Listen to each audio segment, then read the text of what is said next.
whatever I gave it to you, and you didn't have to pay anything for it. Come on. You didn't have to release anything. Everything I gave it to you. So all you have to do is receive it. Amen, somebody. Come on now. God said, this is what I'm going to do. I'm going to lay the sacrifice at your foot or your feet. He says, I'm going to lay it at your feet. It's a sacrifice. You do what you want to do to it. If you decide to stomp on it, go right ahead. If you decide to pick it up, go right ahead. If you decide to walk away, go right ahead. But what I'm going to do is lay it at your feet. It's left up to you what you're going to do to it. Isn't that good? Isn't God good to just say, I'm going to lay it at your feet. You decide to do what you want to do with it. 1 John 3:1 says this. Notice what 1 John 3:1 says. He says, behold, what manner of love the Father has bestowed upon us that we should be called the sons of God, or the children of God.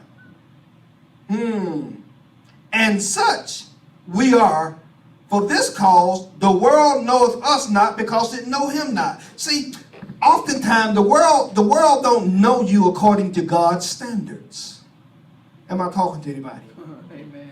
See, the world is accustomed to what the world do, so when you act like the world, then the world know you. But when you start acting like God, the world don't know you, because they don't know you according to God's standards. They're trying to figure out, why am I so mean and hateful to them? But they keep lending me, and they keep loving me, and they keep bringing me, and they keep, when they buy one for themselves, they buy one for me, because they don't know you by God's standards. They only know you by the world's standards. An eye for an eye and a tooth for a tooth. That's how they know you. They don't know you any other way. If you cross this line, we got it going on. Amen. They don't know about, if you cross this line, I'm gonna love you anyway.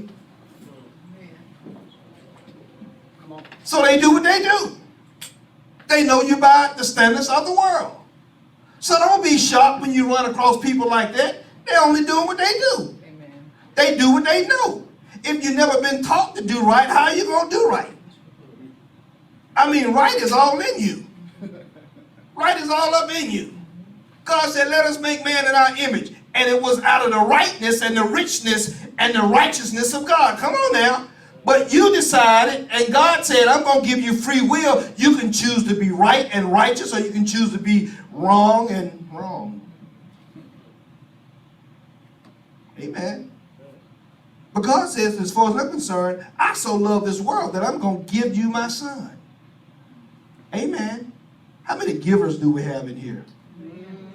How many givers do we have? Do you give according to the heart of God, or do you give according to your heart? Oh, gosh. See, when you give according to the heart of God, then God has a way of changing your whole mode of operandi. In other words, your mode of operation. And so God's heart has the tendency and has the complexities to change your heart. And you're no longer giving from your heart, you're giving from God's heart. Amen. So every time you think about giving from your heart, you ask yourself, is this all God gave? Amen. Come on now. And if it's not what God gave, maybe you need to change your giving based on your love for God, because he's already commended his love towards us. Amen? Amen. Let's keep going. So now, as I look at this, he says, for God sent not his son into the world to condemn the world. Oh, gosh. Think about this now. If God would have sent Jesus in the world to condemn the world, where would we be now? In jail. Where would we be now? I just heard somebody say in jail. How about beneath the jail? How about in the soil that the jail was built on? Come on now.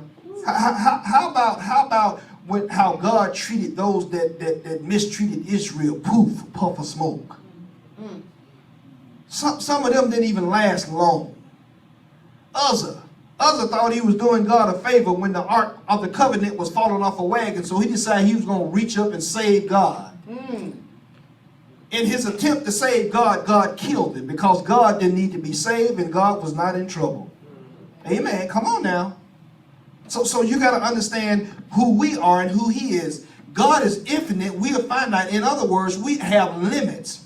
Amen. Now, if Jesus would have reached up and touched the ark, things would have been okay because he's infinite.